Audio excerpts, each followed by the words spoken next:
नमस्कार सर्वांना. तर चला आज डायरेक्ट रेसिपीकडे वळणार आहोत आपण. इथे मी एक पाववाटी गव्हाचं पीठ घेतलं आहे, तांदळाचं पीठ 1 वाटी, थोडंसं मीठ आणि तीळ आवर्जून घाला बरं का, खूप छान टेस्ट येते याने.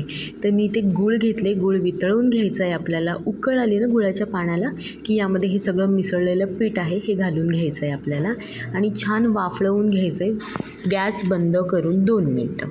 आणि मग ह्याला छान आपण तांदळाच्या पिठाच्या भाकऱ्या कशा करतो तशा भाकऱ्या करणारा पीठ लागतं ना, तसं करून घ्यायचं आहे. गोल गोल गोळे वळायचे आहेत आणि वडे करून घ्यायचे आहेत, तेलात तळून घ्यायचे आहेत दोन्ही साईडनं छान खरपूस रंग येईपर्यंत.